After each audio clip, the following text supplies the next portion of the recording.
12 रबीउल अव्वल वो दिन है जिस दिन को सिर्फ हिंदुस्तान जुल्म से आजाद नहीं हुआ था।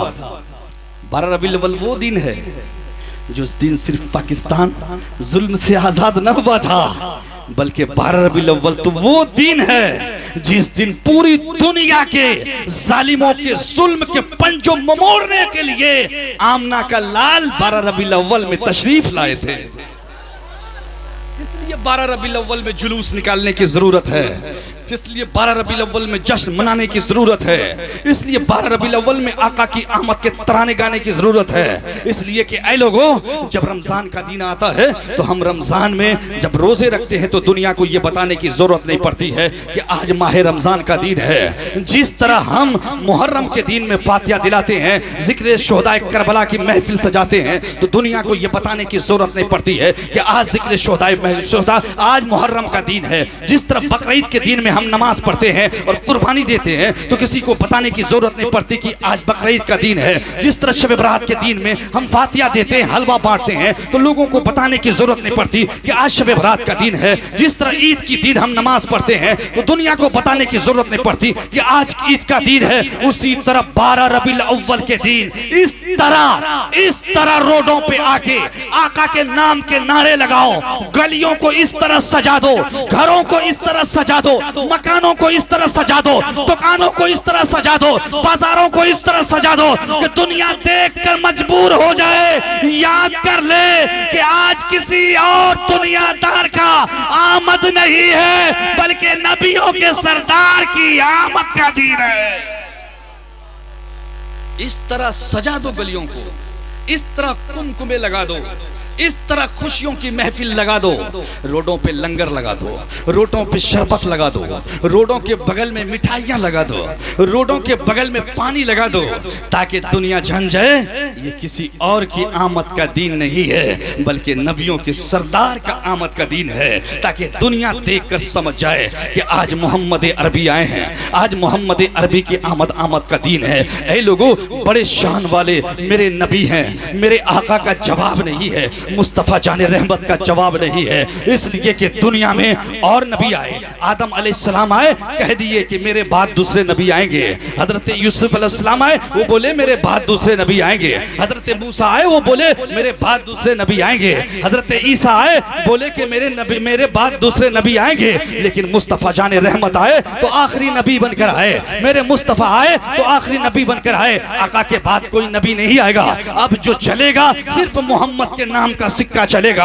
अब जो चलेगा कयामत तक मोहम्मद के नाम का सिक्का चलेगा। ऐ लोगों, क्या तुम जानते हो कि आखिर मैदान महशर में अल्लाह ताला क्या फैसला फरमाएगा? आखिर अल्लाह ताला तो ये जानता है कि कौन गुनहगार है, कौन बदकार है, कौन नमाजी है, कौन रोजेदार है, कौन जन्नत का हकदार है, कौन जहन्नम का हकदार है। खुदा जानता है। फिर हश्र का मैदान लगाने की जरूरत क्या है? फिर अल्लाह आखिर हश्र का मैदान क्या लगाया, क्यों लगाएगा? हाँ, मीजान पे आखिर अमाल क्यों तोलेगा?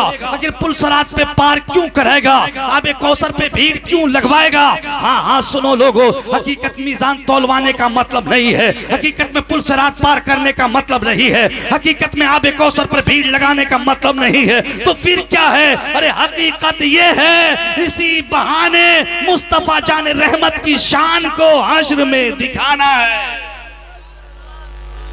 हकीकत ये है कि उस दिन मुस्तफा जाने रहमत की शान दिखाना है। आदम अलैहिस्सलाम की उम्मती, यूसुफ अलैहिस्सलाम की उम्मती, नूह अलैहिस्सलाम की उम्मती, याकूब अलैहिस्सलाम की उम्मती, इब्राहिम अलैहिस्सलाम की उम्मती, इस्माइल अलैहिस्सलाम की उम्मती, हजरत मूसा अलैहिस्सलाम की उम्मती, हजरत ईसा अलैहिस्सलाम की उम्मती, तमाम अंबिया कराम की उम्मती मैदान हश्र में खड़ी होंगी।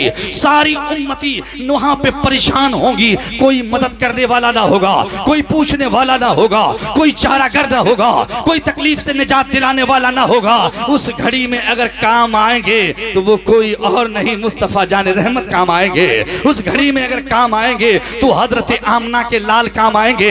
उस घड़ी में अगर काम आएंगे तो कोई और नहीं आएंगे, हजरत अब्दुल्ला की आंखों के तारे आएंगे। ऐ लोगों, इसीलिए तो कहते हैं कि अगर कामयाबी चाहते हो, इनकलाब चाहते हो, जिंदगी में अपने आप को चमक चाहते हो, तो किसी दुनियादार के दामन के नीचे मत जाओ, बल्कि नबियों के ताजदार के दामन में छुप जाओ। जिंदगी में इनकलाब आ जाएगा। अभी अभी आपने एक पॉइंट देखा होगा, एक पॉइंट समझ लो आप, कि आखिर नबी के चाहने वालों का इतना मकाम क्यों बुलंद हो जाता है, आखिर नबी को मानने वाले का इतना मकाम बुलंद क्यों हो जाता है। अभी अभी नासिर का लमसम 2 महीना इंतकाल किए हुआ,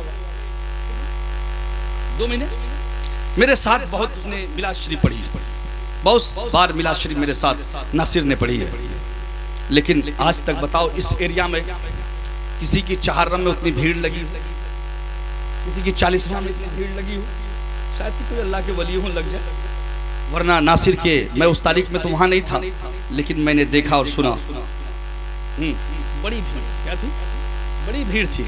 आखिर क्या मतलब है, आखिर नासिर के अंदर क्या खूबी थी कि इतनी भीड़ लग गई, जबकि वो समस्तीपुर का रहने वाला, समस्तीपुर का रहने वाला है, उसका हाल मकाम मुंबई में, यहाँ नानी का, यहाँ वो कभी कभार रहता, लेकिन इतनी भीड़ यहाँ क्यों लग गई। हाँ हाँ, इस पैगाम से पैगाम ले लो कि जो नबी का नात पढ़ता है, जो नबी की मदहो सना करता है, चाहे वो तरन्नुम में करे या नस्र में करे, जो नबी का नाम लेता है, अल्लाह उसे इस दुनिया में भी इनकलाब देता है और आखिरत में भी अच्छा मकाम अता फरमाता है, दुनिया में भी इनकलाब देता है। कमाने का बहुत सारा तरीका है कि नहीं है, कोई चोरी करके कमाता है, कोई बेईमानी करके कमाता है, कोई किसी को छीन के कमाता है, किसी को लूट के कमाता है, कोई दिन भर किसी के खेत में मजदूरी करके कमाता है, कोई कलम चला के कमाता है, कोई किसी के आगे पीछे करके कमाता है, कोई रिश्वत में कमाता है। सब कमाई में फर्क है, लेकिन उस कमाई जैसी कोई कमाई नहीं। कौन कमाई? जो कुरान पढ़ता हो, पढ़ाता हो और उसके बदले उसे नजराना मिलता हो और जिंदगी गुजारता हो। के सामने और सारी जिंदगी फेल है। इसलिए ऐ लोगों, मैं कहता हूं कि नबी करीम की मदहो सना करते रहो, इसलिए कि एक बड़ी खूबसूरत पॉइंट है, बड़ी खूबसूरत पॉइंट है कि एक मधुमक्खी रानी, उसकी जो मक्खी होती है मधुमक्खी की, वो जब छत्ते में शहद बनाती है, मध तैयार करती है, तो एक बार नबी करीम ने पूछा था कि ऐ मध की मक्खी, ये बता तू कितने तरह की रस लाती है, मगर मीठी कैसे हो जाती है, तेरी रस मीठी कैसे हो जाती है? उसने जवाब दिया था, या रसूल अल्लाह, मेरे अंदर कोई खूबी नहीं है, मेरे अंदर कोई कामयाबी नहीं है। आका ने फरमाया, तो फिर कैसे मीठी हो जाती है?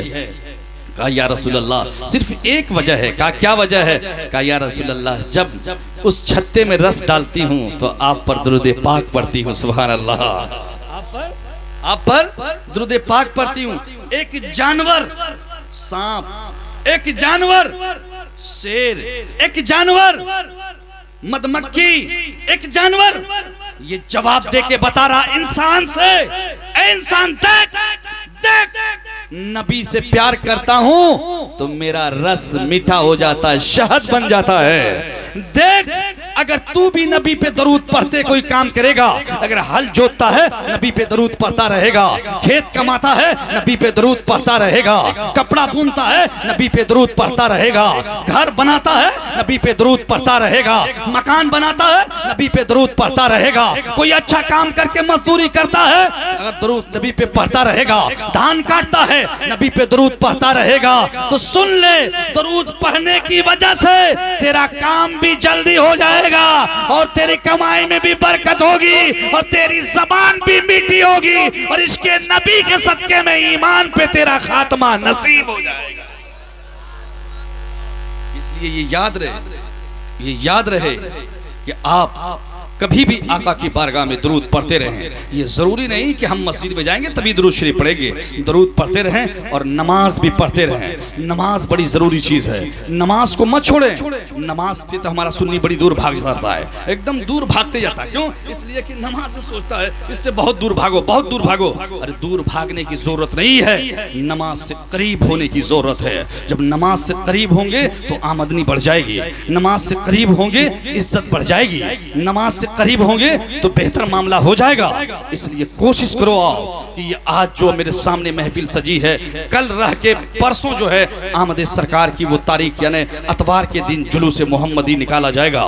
तो आप कोशिश करो उसमें भी शामिल हों, लेकिन फजर की नमाज, जोहर की नमाज, असर की नमाज, मगरिब की नमाज, इशा की नमाज कभी मत छोड़ने की कोशिश करें। इसलिए कि मेरे आका ने नमाज छोड़कर दुनिया की काम करने को नहीं कहा है। मेरे आका ने कहा है कि अगर नमाज पढ़ो और काम करो तो नमाज की बरकत से तेरे काम में भी जल्दीबाजी तैयारी हो जाएगी और तेरी जिंदगी में भी अच्छा इनकलाब आ जाएगा।